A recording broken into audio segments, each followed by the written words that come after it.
예수께서 거기서 나가사 두로와 시돈 지방으로 들어가시니 가나안 여자 하나가 그 지경에서 나와서 소리질러 이르되 주 다윗의 자손이여 나를 불쌍히 여기소서 내 딸이 흉악하게 귀신 들렸나이다 하되 예수는 한 말씀도 대답하지 아니하시니 제자들이 와서 청하여 말하되 그 여자가 우리 뒤에서 소리를 지르오니 그를 보내소서. 예수께서 대답하여 이르시되 나는 이스라엘 집에 잃어버린 양 외에는 다른 데로 보내심을 받지 아니하였노라 하시니 여자가 와서 예수께 절하며 이르되 주여 저를 도우소서. 대답하여 이르시되 자녀의 떡을 취하여 개들에게 던짐이 마땅하지 아니하니라.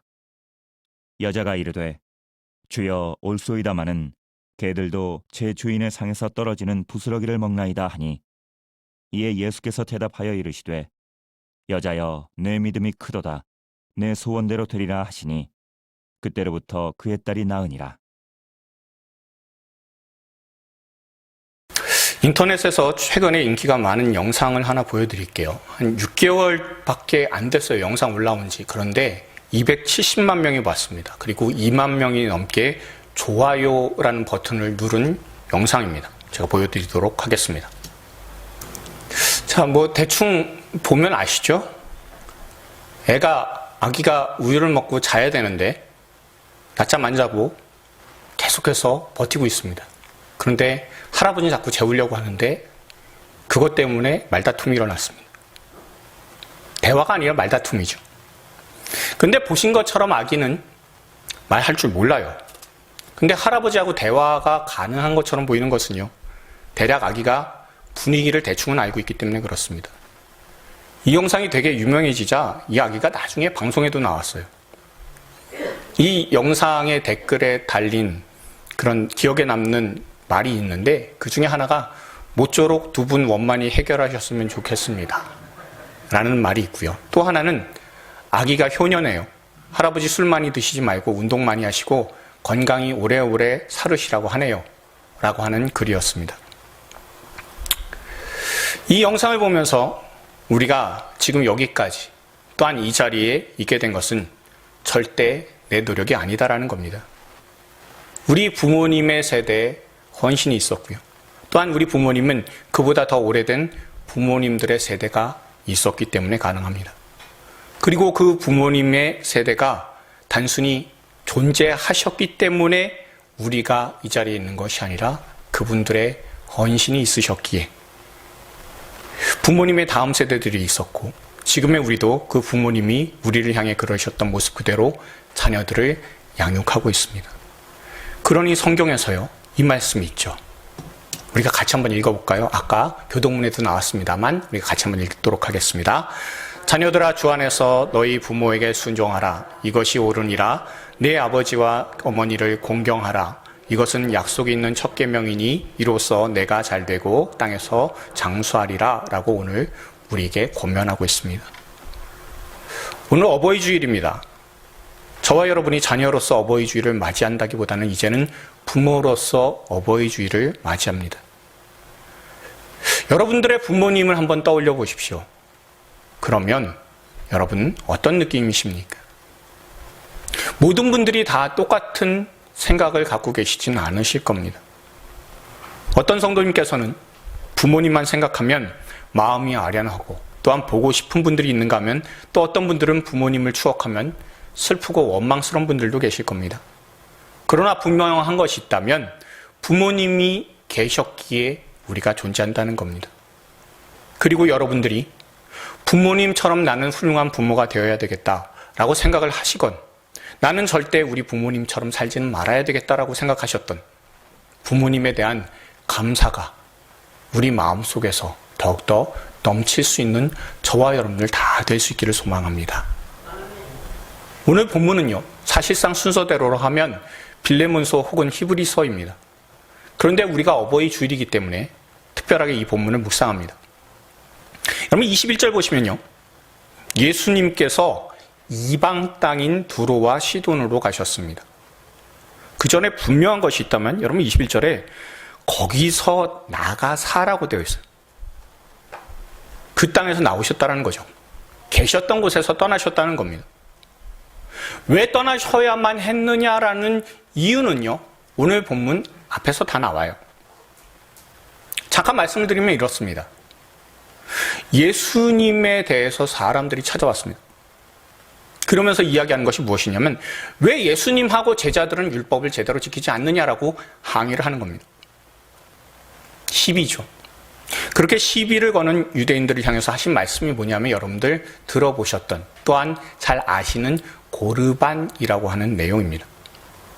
이 고르반에 대해서 아주 잠깐 말씀을 드리면 이런 거예요.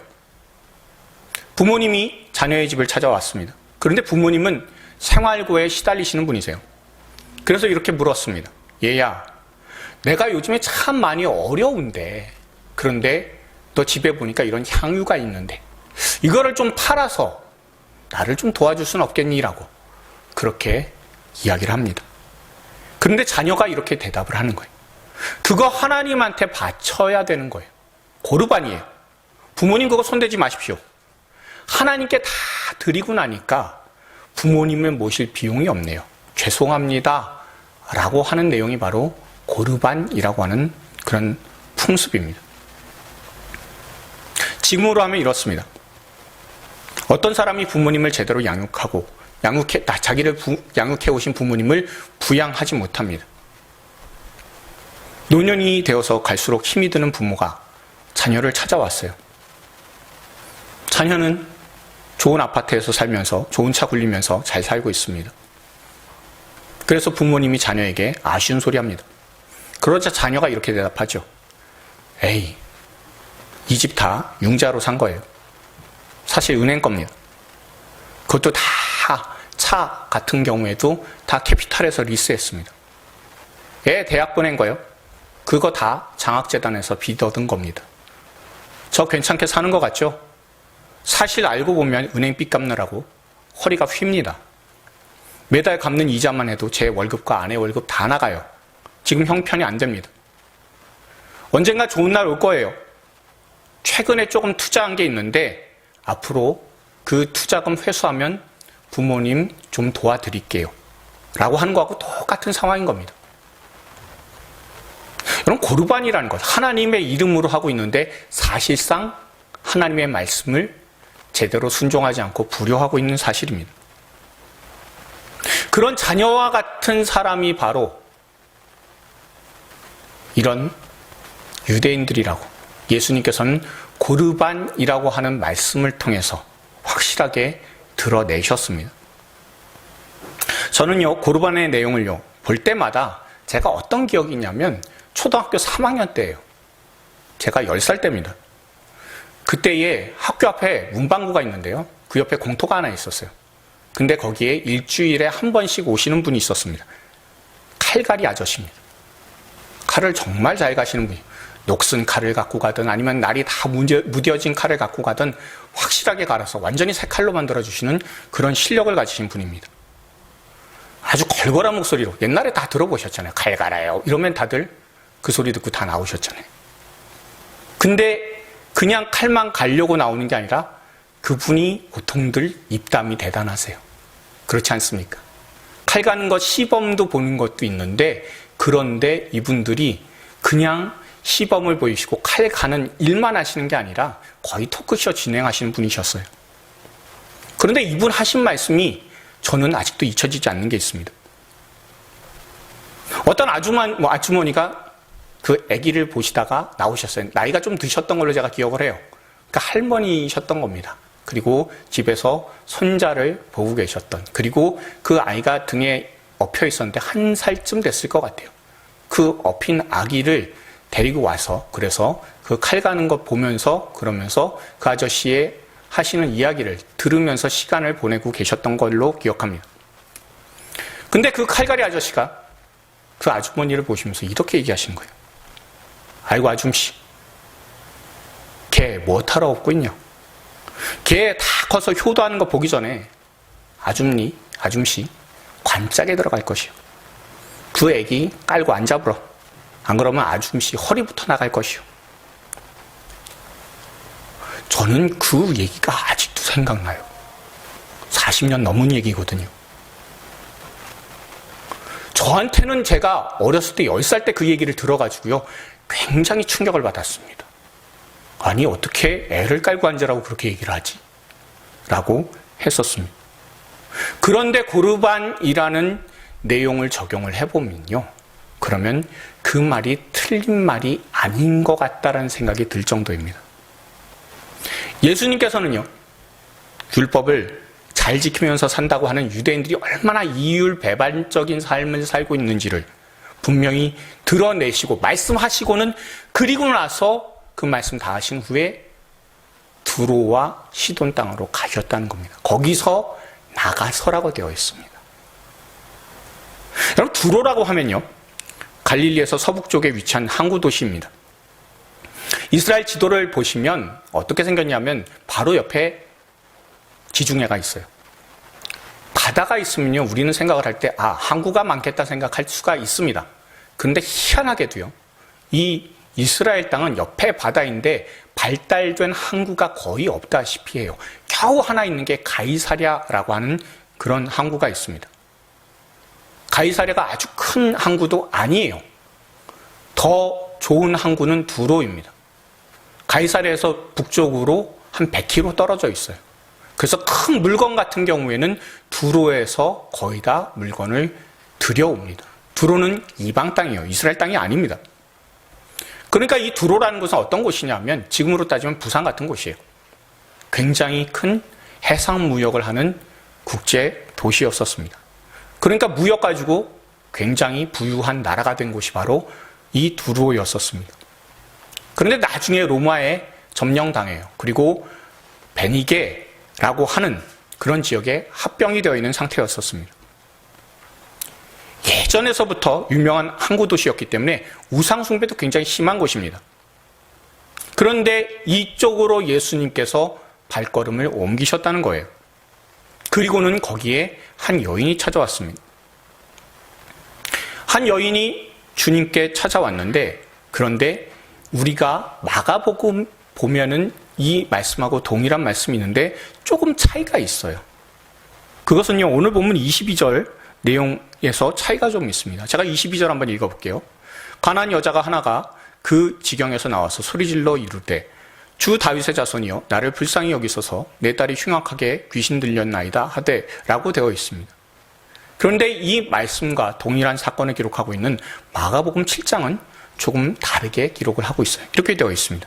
이에 더러운 귀신 들린 어린 딸을 둔 한 여자가 예수의 소문을 듣고 곧와서 그 발 아래에 엎드리니 그 여자는 헬라인이요 수로보니게 족속이라 자기 딸에게서 귀신 쫓아내 주시기를 간구하거늘 이라고 되어 있습니다.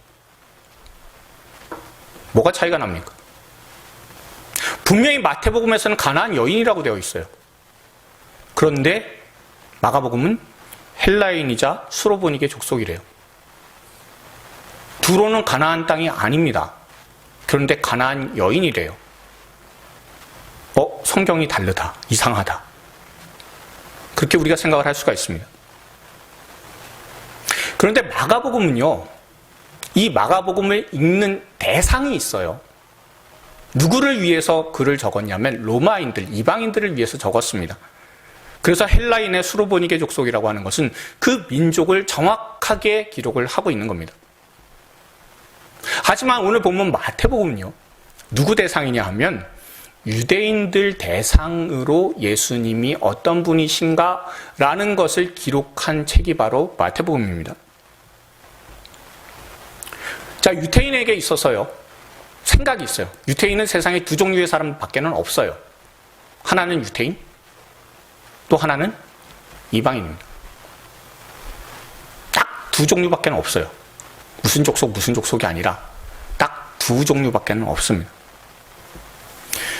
유대인들에게 있어서 가나안 사람이라고 하는 것은 유대인 외 이방인이다라는 그런 의미입니다. 그런데 유대인들이 소중하게 생각하는 모세의 오경 중 신명기에 이런 말씀이 있습니다. 우리가 같이 신명기 20장 17절 18절 말씀 한번 읽어보겠습니다.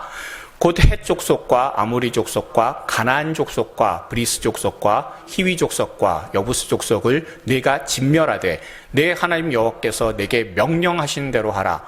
이는 그들이 그 신들에게 행하는 모든 가증한 일을 너희에게 가르쳐 본받게 하여 너희가 너희의 하나님 여호와께 범죄하게 할까 함이니라. 아멘. 다시 말하면요, 마가복음에서는요, 헬라인의 수로보니게 족속이라고 하는 것은 유대인과 상관없는 이방 사람들이다라는 그런 의미고, 그 원래 출신이 어떤 사람인지 밝혀주는 것에 비해서 오늘 보면 마태복음에서 가나안 여인이다라고 하는 것은 이방인뿐만이 아니라 유대인이 미워하는 사람이자, 그리고 경멸하는 사람, 진멸해야 되는 사람이라는 의미가 포함되어 있다는 거예요.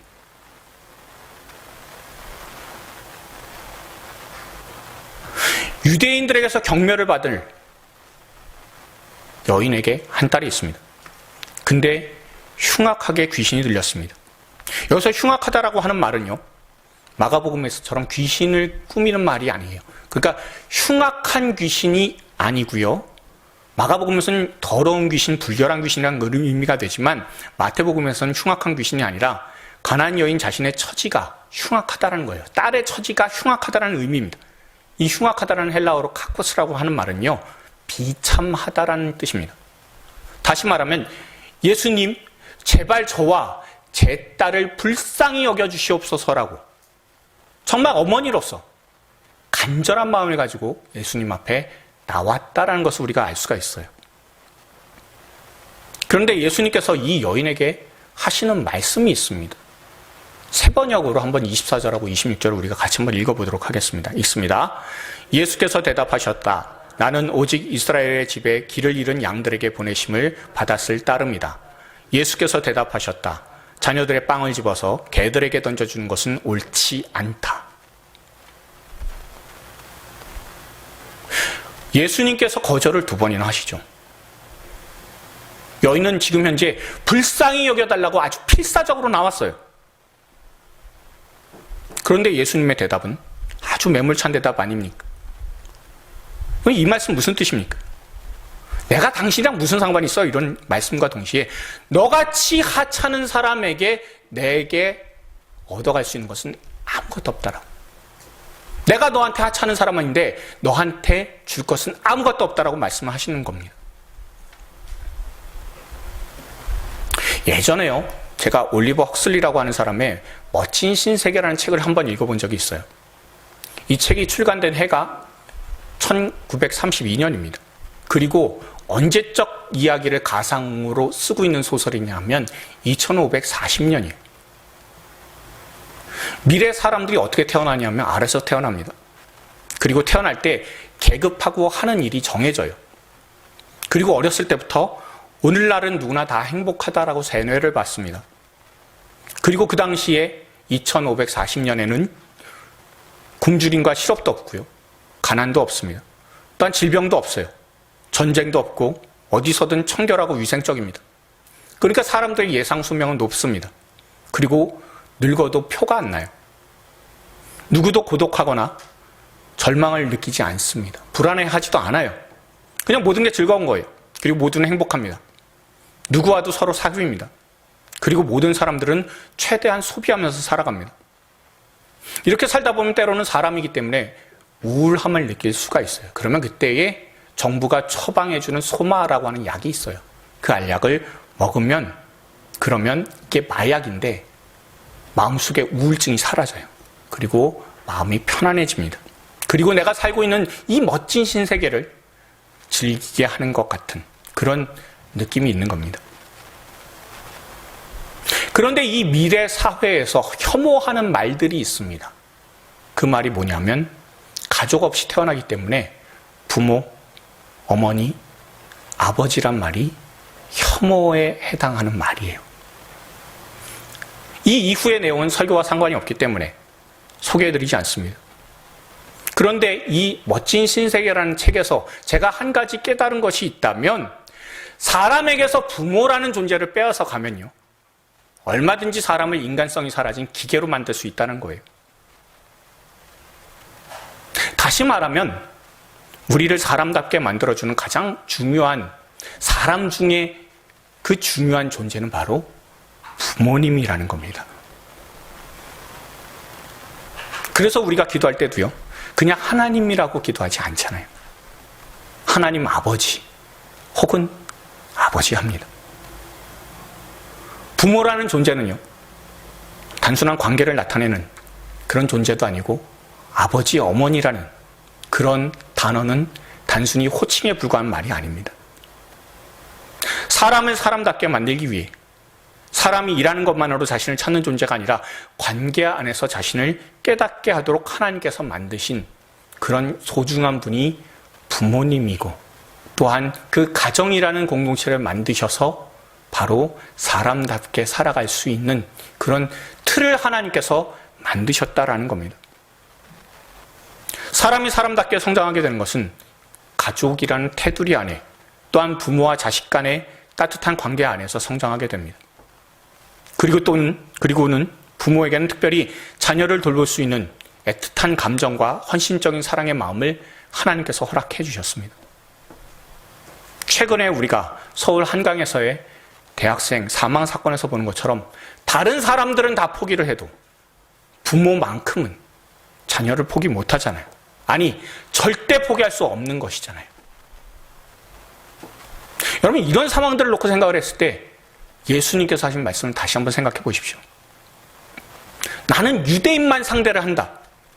특히 강아지와 같은 사람에게 호의를 베풀 생각은 전혀 없다라는 이 말에 이 가나안 여인은 어떻게 반응해야 되겠습니까? 저는 가끔씩요, 이 말씀을 읽으면서 아직도 적응이 안 될 때가 참 많이 있어요. 그런데 이 여인은 이 아이의 엄마잖아요. 엄마이기 때문에 절대 포기하지 않고 예수님의 말씀 가운데서 답을 찾아내고 있으면 여러분들 보시기 바랍니다. 예수님께서 나는 유대인들 외에 잃어버린 양들에게 외에는 내가 보내심을 받지 않았다라고 하는 말씀, 무슨 뜻입니까? 난 유대인만 상대한다라는 이 말씀이잖아요. 그런데 그 말씀에서 찾아내는 답이 무엇입니까? 내가 유대인 바라는 것만큼 내가 바라지는 말아야 되겠구나라고 생각하게 되는 겁니다.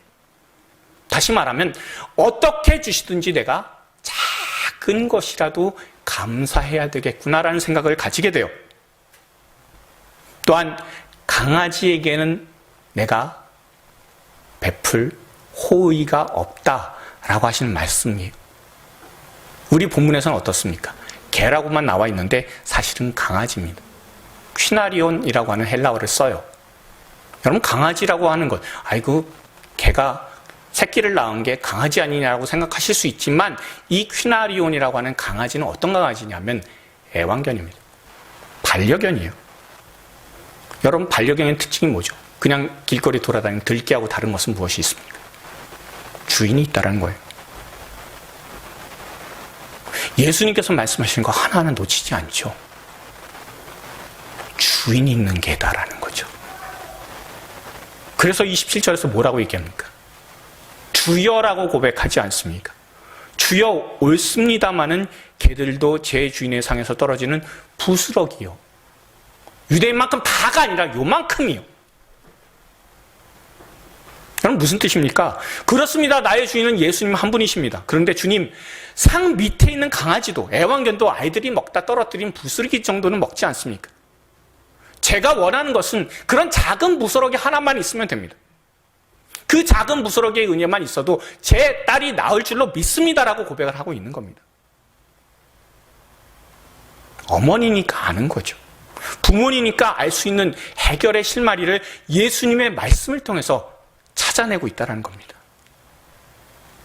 여러분, 이렇게 가나안 여인이 대답을 하자 예수님께서 뭐라고 말씀하십니까?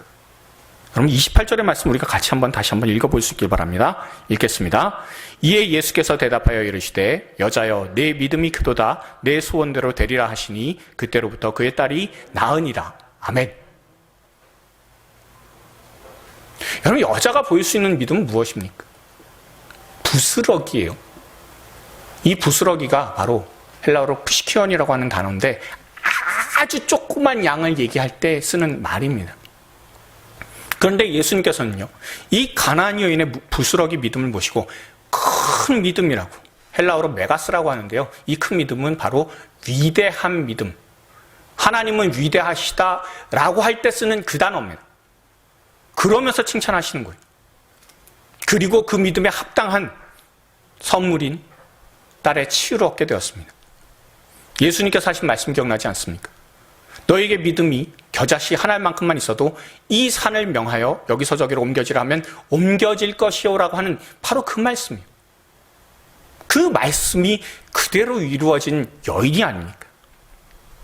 모든 게 다 해피엔딩으로 끝난 것 같아요. 그런데 우리가 아까 고르반이라는 이야기와 비교하게 되면 하나님께서 이 말씀을 통해서 우리에게 알려주시는 바가 있는 겁니다. 바로 오늘 본문 앞이 고르반이라고 말씀을 드렸잖아요. 고르반 이야기는요, 하나님을 경외한답시고 실제로 부모님을 공경하지 않는 유대인이 나오지만 오늘 본문의 말씀에서는 하나님을 경외해 본 적이 없는데 딸의 치유를 위해서라면 무엇이든지 다 할 수 있는 그런 어머니가 등장을 해요. 앞에 있는 유대인들은 예수님이 어떤 분인지 하나님이 어떤 분인지 제대로 모르고 있습니다. 그리고 예수님께 주님으로 고백하지 않고 대적하기 위해 시비 걸기 위해서 나왔지만 오늘 본문에 나오는 이방 여인은요, 예수님을 주님으로 고백하면서 나오게 되었습니다. 이 두 부류의 사람들의 대비를 통해서 부모로 우리가 자녀들에게 무엇을 해 주어야 되는지 선명하게 보여주고 있다는 겁니다. 다시 말하면 예수님을 주님으로 올바로 고백하는 가정을 만드는 것이 부모가 해야 하는 역할이다라는 겁니다. 어떤 시험이 닥쳐와도 때로는 물질이 더 크게 느껴지는 환경에 놓인다 할지라도 모든 것의 주인 되시는 분은 바로 하나님이심을, 우리 주 예수님이심을 선명히 가르쳐야 하는 것이 부모의 역할이다라는 겁니다. 서울에서 목회를 할 때요, 제가 자주 가던 기도원이 있었습니다. 그런데 그 기도원에 목사님 한 분이 오셔서 이렇게 간증을 하시는 거예요. 이 목사님은요, 3살 때 아버지를 여의셨습니다. 그리고 군대에 있을 때 어머니가 소천하셨어요. 그리고는 하나님의 은혜로 목사가 되셔서 목회를 하셨습니다. 그런데 늘 1년에 한 번만큼은 답답한 날이 하루가 있다는 거예요. 그게 바로 어버이 주일입니다. 어버이 주일에 설교를 하려고 하면 정말 고통스러웠다는 거죠. 아버지의 사랑을 받아본 기억이 없어요. 그리고 어머니도 젊은 시절에 고통스럽게 돌아가셨기 때문에 어버이 주일만 생각하면 너무 힘들었다라고 하는 겁니다. 그러니 어버이 주일날 설교하는 것이 정말 싫으셨다고 해요. 그러면서 이 말씀 하시더라고요. 일찍 아버지를 여의셨으니까 학교에서 학기 초가 되면 가정조사라는 거 하잖아요. 그러면 학생들의 손을 들게 합니다. 저도 초등학교 5, 6학년 때 그때 선생님께서 하셨던 말씀이 기억이 납니다. 선생님 이런 얘기 하시죠. 첫날에 자, 똑바로 말 잘 듣고 손 들어라. 자, 양친, 편부, 편모. 여러분 그런 거 가정조사 했던 거 혹시 기억나십니까? 지금 이렇게 조사하면 큰일 나죠. 그런데 예전에는 이렇게 손들어서 기록을 했었던 것이 저는 기억이 납니다. 이 목사님들요, 이런 조사를 할 때 마음이 너무나 안 좋았습니다. 한 번은 아버지가 안 계신데 손을 안 든 거예요. 너무 부끄러워서요. 그리고는 수업 끝나고 나중에 담임 선생님한테 뒤를 따라가서 이렇게 얘기를 했습니다. 선생님, 저 아버지 안 계신데 손 안 들었어요. 근데 저 아버지 계세요. 성은 하시고 이름 나님이에요. 하나님이 바로 제 아버지세요. 그렇게 얘기를 했는데 선생님이 놀랍게도 너 교회 다니는구나. 그러면서 예수님 잘 믿어라. 라고 대답을 해주셨다는 겁니다. 참 어려운 그런 상황 가운데서 어머니가 자신을 믿음 가운데 키우셨다는 것. 그래서 자신이 여기까지 오게 되었다는 것. 그 어머니의 놀라운 은혜와 사랑이 나를 이렇게 세워줬다라는 그런 간증을 제가 그때 기도원에서 한 목사님을 통해서 들었습니다. 저도 때로는 이런 생각이 듭니다. 인간이기 때문에요. 제게 능력이 참 많았으면 좋겠다고, 특히 경제적인 능력이 참 많았으면, 그래서 부모로서 해줄 것이 많으면 더 좋겠다는 생각을 가질 때가 있습니다. 아니면 자녀들이 세상에서 잘 살 수 있는 재능을 잘 물려줬으면 좋겠다라는 생각을 가질 때도 있습니다. 하지만 자녀들의 제 안 좋은 성격과 습성을 물려준 것 같아서 미안할 때가 더 많아요. 나름 열심히 산다고 노력은 했지만 그 노력만큼 열매가 신통하지 않아서 별로 자녀들이 누리지 못하게 해준 것 같아 마음의 짐이 될 때가 저도 참 많이 있습니다. 분명 애들이 태어났을 때는요, 제 아내에 대해서 여러분들 어떻게 생각하실지 모르지만 참 착한 사람이에요. 그 애들이 제 아내를 닮은 것 같아서 맨 처음엔 좋아했어요. 근데 점점 애들이 자라면서 사춘기를 겪으면서 저를 닮은 모습이 참 많이 나오는 겁니다. 그러면서 한 가지 다행이라고 생각하는 게 있어요. 그나마 다행이다. 나 닮은 아들 안 나와서 다행이다라고 생각합니다. 하지만 여전히 하나님께 감사하는 게 있는 것은 아이들이 예수님을 믿는 가정에서 태어났고 예수님을 주님으로 신뢰를 한다는 겁니다. 앞으로 아이들이 지금까지 살아왔건 또한 앞으로 살아가건 굉장히 어려운 일들도 많을 겁니다. 그러나 그럴 때마다 세상의 방법이 아니라 주님을 기대하며 주님을 의지하며 주님과 함께 동행하면서 그 모든 문제들을 풀어나갈 수 있는 제 자녀가 되기를 소망하는 겁니다. 아무리 힘들고 어려운 일, 마치 주님께서 모르는 척 외면하시는 것 같은 순간에도 가나안 여인처럼 주님의 말씀 가운데 그 답을 찾아내는 그런 아이들이 되기를 저는 오늘 말씀을 통해서 소망하게 됩니다. 가나안 여인의 삶이 그 이후에 어떤 삶을 살았는지 저는 알지 못해요. 성경에 안 나와 있으니까요. 그러나 귀신 들린 딸을 고쳐주신 기적만 그 삶에 남아있지는 않을 겁니다. 오직 예수님을 주님으로 고백한 그 큰 믿음을 가지고 살아갔을 것이고 그 딸이 주님으로부터 직접 나음을 입었다는 것에 있어서 삶의 큰 소망이 되고 언제나 예수님을 주님으로 고백하는 삶을 이 여인도 또한 그 딸도 살아갔을 것이라고 확신합니다. 그리고 이방 땅에 안 오셔도 되는데요. 굳이 그 이방 땅에 가셔서 찾아가셔서 낫게 해주신 예수님의 그 놀라운 은혜를 그 가족 모두가 믿음 가운데 누리면서 살아갔을 것이라고 저는 믿습니다. 말씀을 맺습니다. 이 세상의 가장 큰 축복이 무엇입니까? 세상은요, 분명 많은 유산을 물려준 부모가 최고라고 이야기를 할 겁니다. 아니면 돈을 벌 수 있는 재능을 듬뿍 물려주는 그런 부모도 좋은 부모라고 할 겁니다. 그러나 하나님의 말씀의 성경인 기준에서는요, 믿음을 유산으로 물려주는 부모, 예수님을 주님으로 고백하는 분명한 믿음을 전수해주는 부모가 가장 큰 축복의 부모라는 겁니다. 당장의 자녀를 위해서 해줄 수 있는 것이 아무것도 없다라고, 해줄 수 있는 것이 아무것도 없고 기도 몇 마디밖에 나는 못합니다라고 여러분들 기죽지 마시길 바랍니다. 또한 자녀가 지금 현재 주님으로부터 너무나 많이 떨어져 있다라고 걱정하시면서 포기하시지 마시기 바랍니다. 부모된 우리의 기도를 들으시는 분은 하나님 아버지십니다. 하나님 아버지께서 부모인 우리의 기도를, 자녀를 위해서 하는 기도를 주님께서 다 듣고 계십니다.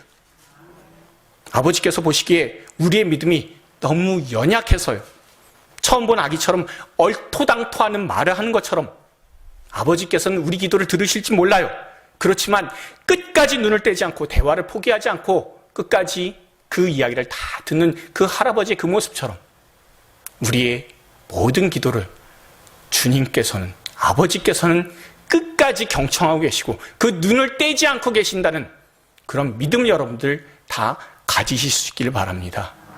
그래서 우리 아버지께서는 우리를 지키시고 보호하시고 우리를 지키시는 분은 절대 졸지도 주무시지도 않고 우리를 눈동자처럼 보호하고 계신다는 사실을 늘 기억하시면서 현재의 내 모습 때문에 또한 자녀들의 모습 때문에 낙심하거나 염려하지 마시고 끝까지 주님을 붙드시고 예수님이 나의 주님이시라고 분명히 고백하시며 기도하시고 또한 자녀들을 위해 믿음을 가지고 끝까지 기도하실 수 있는 저와 여러분들 다 될 수 있길 바랍니다. 그래서 그 자녀들이 이 땅의 복이 아니라 이 땅에 줄 수 없는 하늘의 복을 받을 수 있는 그런 귀한 축복을 누리며 또한 우리는 믿음의 부모가 되는 축복으로서 아버지께 우리 하나님께 영광을 올려드리는 귀한 삶을 사시는 여러분들 다 될 수 있기를 주님의 이름으로 축원드립니다. 우리 같이 이렇게 한번 따라 해보셨으면 좋겠습니다. 자녀들의 믿음을 위해 간구합시다. 자, 우리 주변에 계신 분들한테도요, 이렇게 축복의 말씀 전해주십시오. 자녀를 위한 기도를 하늘 아버지께서 들으십니다.